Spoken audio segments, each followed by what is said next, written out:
on n'est pas dans des modes, on est vraiment dans un espace de liberté et un laboratoire de recherche.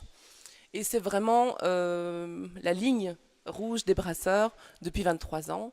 Donc là, pour le moment, vous avez une exposition de ex-PDF, qui est un collectif français, qui vous propose 40 artistes en affiches du même format. Alors, vous pouvez vous balader ou revenir un autre jour, peut-être. À l'étage, vous avez une black box où vous avez 4 propositions de films des sœurs H, qui sont un couple de sœurs françaises qui proposent 4 films assez incroyables. Et je propose vraiment aux femmes d'aller le voir.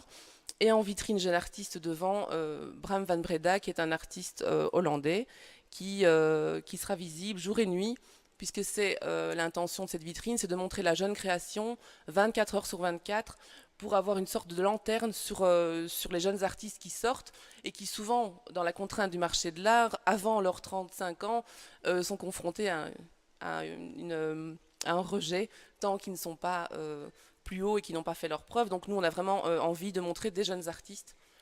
Vous pouvez vous inscrire devant si vous souhaitez être tenu au courant de nos activités. On a aussi des performances, des concerts, de l'art vivant.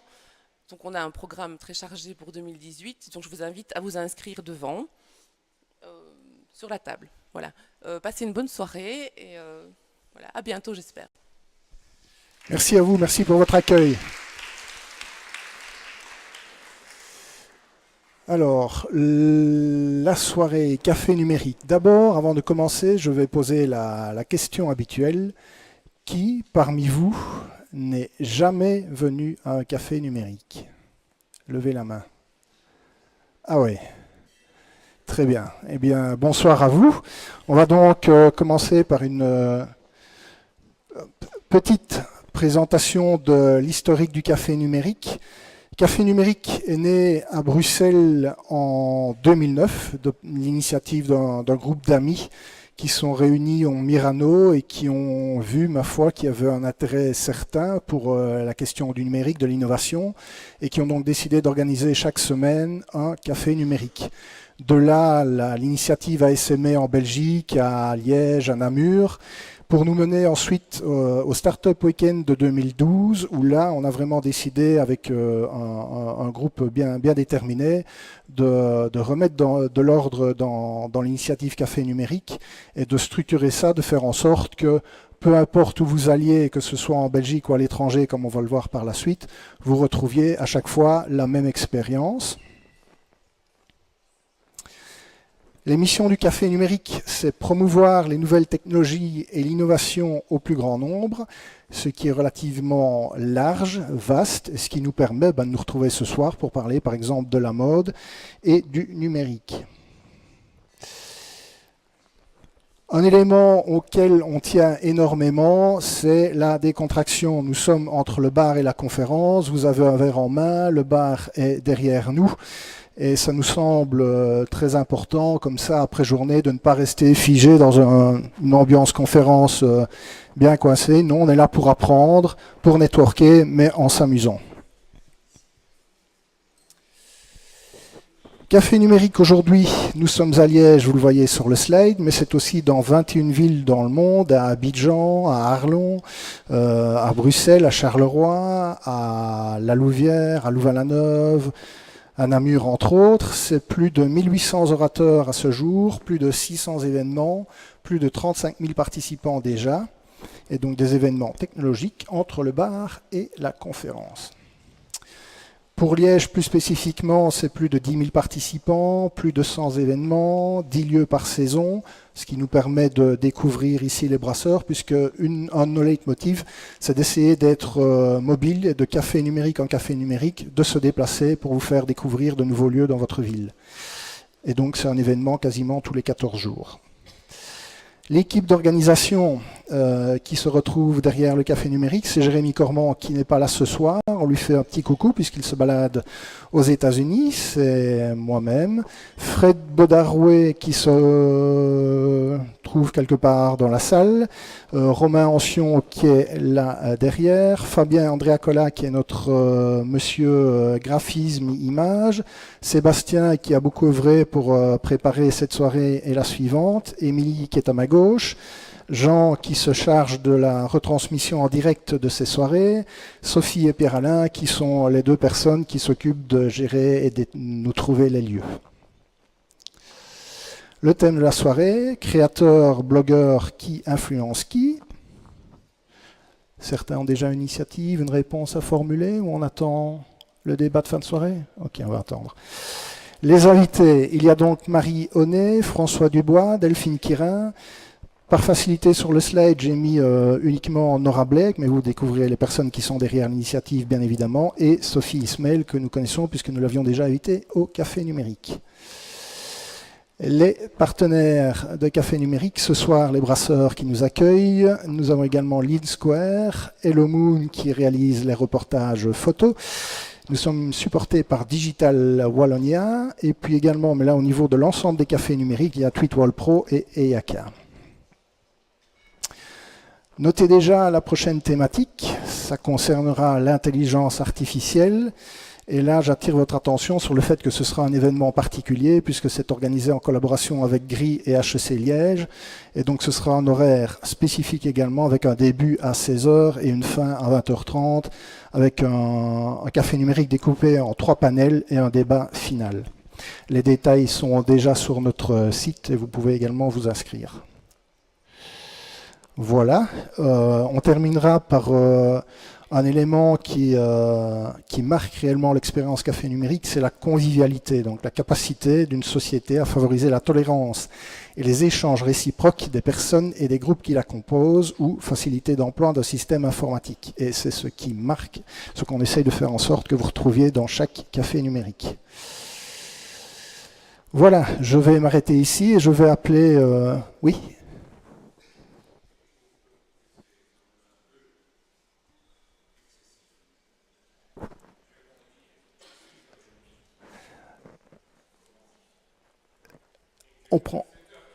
On prend note, monsieur.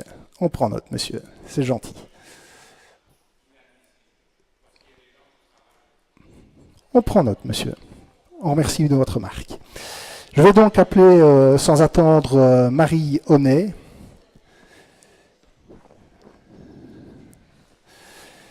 Qui va donc être la première oratrice à vous entretenir ce soir. Voilà, Marie. Je vais parler très vite alors pour essayer de rattraper le temps perdu. Très très vite. Voilà, en fait, je suis là pour introduire. Je ne suis certainement pas celle qui connaît le mieux les réseaux sociaux ici, même si, de par mon métier de journaliste, évidemment, j'ai été obligée. Et beaucoup, en fait, ils sont obligés. Et c'est aussi à ça que je veux en venir aujourd'hui. Alors justement, quand j'étais dans ma voiture pour venir, j'ai repensé en fait à une petite anecdote que je me suis dit que j'allais vous raconter. Enfin, j'adore les anecdotes. Et qui est, je pense, aussi assez symptomatique de la thématique de ce soir. En fait, j'ai fait la semaine dernière une interview d'une marque. Alors, c'est pas du tout des créateurs, mais vous allez voir que je vais souvent vous parler de marques, aussi pour vous montrer que finalement, les problématiques que peuvent avoir les créateurs nationaux ou même locaux sont finalement partagées par les marques. Ça, ce sera aussi quelque chose sur lequel je vais insister. Et donc, en fait, j'ai fait l'interview du duo qui a créé la marque française Hiro, que certains connaissent peut-être.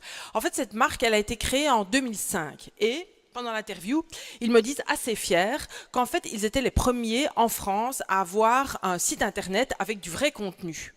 Et là, je marque un temps d'arrêt, je me dis 2005, les premiers du vrai contenu. Et tout d'un coup, c'est comme si tout le début de ma carrière de journaliste, qui était un peu plus tard que ça, mais enfin quand même, s'était projeté d'un coup. Je me suis dit, tout est allé si vite. Et c'est aussi ça auquel je veux arriver aujourd'hui. C'est vous dire que finalement, ce que je vais vous dire ce soir, ce que peut-être d'autres intervenants vont dire ce soir, va être contredit demain matin. Parce que c'est ça la difficulté aujourd'hui de communiquer et de savoir comment réseauter. C'est que les choses changent, les outils changent, les techniques changent et les envies changent. Alors le secteur de la mode, puisque bon, c'est de ça qu'on parle aujourd'hui, eh bien il est en profonde mutation. Alors évidemment, les réseaux sociaux, ils sont pour quelque chose, l'e-commerce aussi. Donc tout a bouleversé notre manière de consommer, hein, évidemment, de communiquer, de réseauter. Mais comme dans toute période de changement, je l'ai dit, on n'est pas à un paradoxe près. Et donc vous allez voir que mon intro, finalement, elle est très très informelle, mais et d'ailleurs on en discutait avec les autres intervenants aujourd'hui. On veut vraiment en fait faire passer le message aujourd'hui que il n'y a pas de solution miracle, il n'y a pas de technique infaillible, il y a juste un espèce de jeu d'essai et d'erreur où parfois ça marche et puis parfois ça ne marche pas. Alors, j'ai commencé avec un chiffre en fait. Donc, je vous l'ai dit, je vais beaucoup parler de grandes marques. Alors, ça peut faire sourire parce qu'on se dit, ben oui, mais ici on parle plutôt de créateurs, effectivement. Alors, quand je parle de Louis Vuitton, ça peut faire sourire, mais tout de même. Il faut savoir que lorsque j'ai rencontré les responsables retail récemment de Louis Vuitton, eh bien, ils m'ont donné le chiffre de 18%.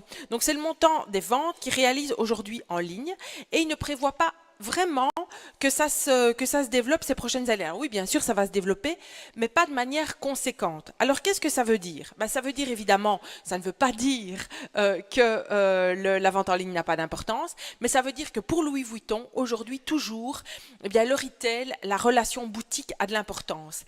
Donc, on est toujours dans ce paradoxe. Alors, un autre chiffre qui découle directement de là, il faut savoir que 49% des 18-35 disent aujourd'hui, enfin j'y reviendrai après, disent aujourd'hui qu'ils utilisent Internet pour tout faire. Alors ça aussi c'est paradoxal, si c'est pour tout faire, ça veut aussi dire pour acheter, pour réseauter, pour communiquer. Alors qui sont ces gens qui vont dans les boutiques? Visiblement eux aussi. Et donc du coup, pour les créateurs, pour les marques, c'est compliqué. Alors 3 lettres, CRM, donc ce sont évidemment des lettres magiques. Pourquoi? Parce que le Customer Relationship Management, aujourd'hui, c'est devenu une réalité.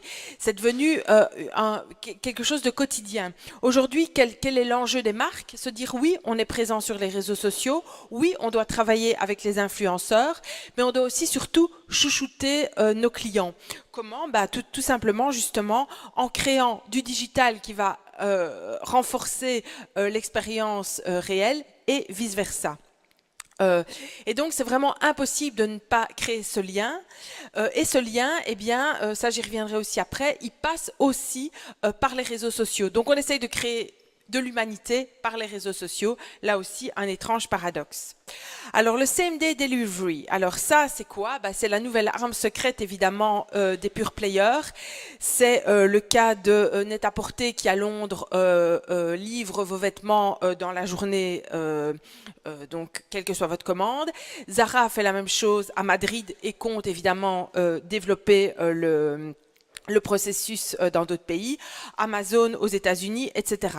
Donc on est vraiment dans cette culture de l'immédiateté qu'on retrouve aussi évidemment sur les réseaux sociaux.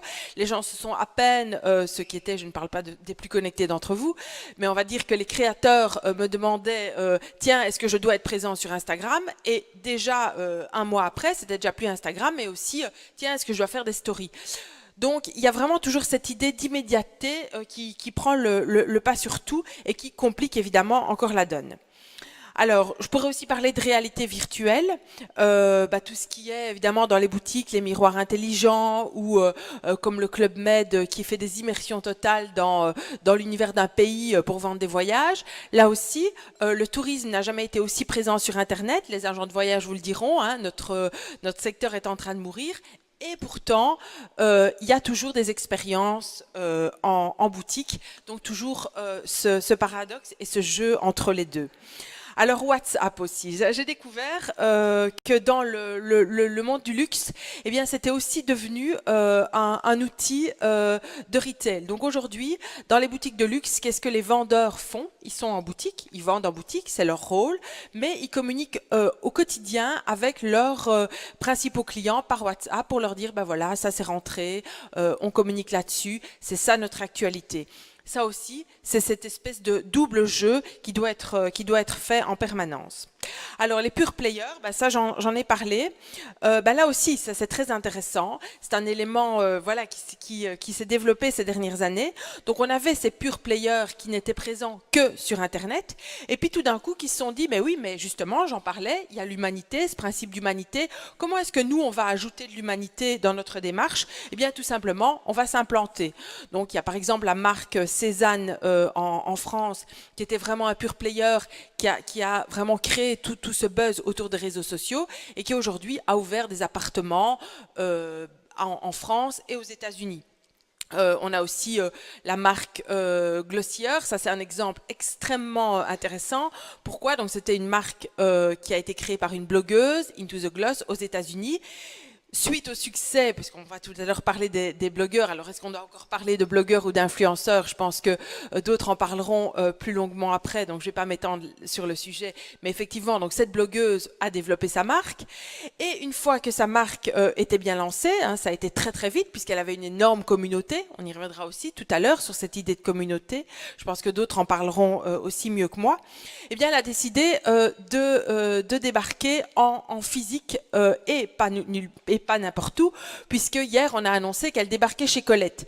Et ça c'est d'autant plus intéressant, vous savez que j'aime les anecdotes, donc je passe d'une anecdote à une autre anecdote, c'est que Colette, donc, qui est quand même le concept store parisien, est en passe de fermer boutique. Et en fermant boutique, eh bien, il fait le buzz. Donc aujourd'hui, on est aussi dans cette culture du buzz, du contre-buzz, et des éléments qui peuvent sembler anodins et puis qui sont utilisés à des fins communicationnelles. Donc là aussi, on est vraiment dans ce double langage. 35,7 millions. Voilà, c'est le nombre de followers de Gigi Hadid sur Instagram, justement. Alors, c'est une appli qui n'a que 7 ans, Instagram, et en 7 ans, elle est devenue, dans l'univers de la mode, l'un des outils de communication, mais bien plus que ça, évidemment, de vente, de promotion et de développement. Alors, il faut savoir aussi, certains le savent probablement, c'est que cette idée de followers sur Instagram, elle est vraiment capitale, puisque, par exemple, si on prend l'univers des mannequins, des mannequins dont on ne parle pratiquement plus en ces termes. D'ailleurs, qui parle encore de mannequins aujourd'hui, ou c'est top, ou même pas. Ces influenceuses, elles sont castées aujourd'hui non plus uniquement pour leur physique, mais en fonction de leur nombre de followers. Alors jusque-là, vous allez me dire, je vais dans un sens. Sauf que je peux contredire mon argument en vous disant aussi que les marques se rendent compte aujourd'hui que le nombre de followers ne veut pas forcément dire grand-chose et que ce qui est important aussi, c'est la qualité de l'interaction. Ça, je suis sûre aussi que d'autres intervenants en parleront tout à l'heure. Il y a une qualité qui doit être là, qui doit donner le ton, et c'est pour ça qu'aujourd'hui des marques, par exemple cette semaine je faisais une interview de la marque Rue Blanche, ça je suppose c'est un peu plus proche de nous que ce que j'ai cité avant, c'est donc une marque belge reprise par les deux filles de la fondatrice, 30 ans toutes les deux, et qui me disaient nous finalement le nombre de followers, le nombre d'Instagrammeurs, le nombre de followers des Instagrammeuses qui pourraient devenir nos égéries, finalement ça ne nous intéresse pas, nous ce qu'on veut c'est du qualitatif, et on préfère travailler avec une artiste qui est professeure à la Cambre et qui va incarner notre marque. Donc là aussi, entre les 35,7 millions de Gigi Hadid et la prof à la Cambre, évidemment, on est également dans un double schéma. Alors 90, c'est le nombre de minutes qui sera nécessaire à la réalisation d'une Nike Presto X. Il faut que je lise mes notes parce que avec les marques, c'est difficile à suivre. Dans un studio de Soho. Alors là aussi, on est dans un double exercice. Bon, évidemment, vous allez me dire Nike, évidemment, c'est une marque qui peut jouer ce double langage. On est d'une part avec Nike qui vient de s'associer à Amazon pour tout ce qui est livraison un jour aux États-Unis sur toutes les chaussures. Et dans ce même temps, Nike, qu'est-ce qu'il essaye de faire ? Comme toutes les autres marques, ils essayent de recréer une humanité. Parce que cette customisation, non seulement elle ne sera possible que dans un seul magasin, à Soho, sur un seul modèle de chaussures et sur invitation. Alors qu'est-ce que ça signifie ? Qu'on est en train de recréer ici à nouveau un lien privilégié avec les clients, les rendre finalement uniques et essayer d'incarner quelque chose qui est désincarné, si vous me suivez. Alors, expérience, oui, j'en ai beaucoup parlé, c'est un mot qui revient tout le temps, il ne se passe pas une interview sans qu'on me dise oui, en fait, nous, ce qu'on veut créer, notre stratégie, c'est créer de l'expérience. Alors, cette expérience, évidemment, c'est l'outil, un des outils numéro 1 des marques et des magasins qui cherchent toujours davantage à offrir une plus-value. Donc, l'idée, ce n'est plus seulement que les gens passent la porte d'un magasin, mais qu'ils vivent une expérience, qu'ils boivent un verre, qu'ils voient une expo, etc. J'ai pris l'exemple de la nouvelle boutique Kenzo qui a ouvert ce matin dans le Marais. Alors je lisais voilà le communiqué de presse. Et bien voilà, c'est toujours les mêmes schémas. On parlait d'exclus en boutique pour vraiment créer cette envie, parce qu'évidemment les vêtements Kenzo, on peut les acheter en ligne, mais là c'est recréer l'envie que les gens aient envie de pousser la porte. D'anciennes collections. Alors ça, pourquoi des anciennes collections? Tout simplement pour créer de l'authentique, pour créer de l'humanité, montrer qu'on n'est pas dans une mode jetable. Ça, Delphine Quirin y reviendra. C'est vraiment intéressant, comme on a vu qu'on pouvait passer d'un schéma à grande vitesse vers à nouveau une slow fashion. Ça aussi, ça joue dans cette course aux réseaux sociaux. Et puis aussi, voilà, l'art contemporain qui entre dans le magasin, je l'ai dit, pour créer une expérience, pour créer vraiment une plus-value. Il faut savoir aussi que j'ai noté un autre chiffre, c'est que 60% des 18-24, quand ils entrent dans un magasin, ne veulent plus faire qu'acheter. Donc ils veulent vraiment vivre cette expérience, d'où donc l'importance pour les marques, pour les magasins, pour les grands groupes évidemment, de se cadrer là-dessus. Alors le chiffre des 49%, je l'ai dit avant, donc je le passe, comme ça on gagne du temps.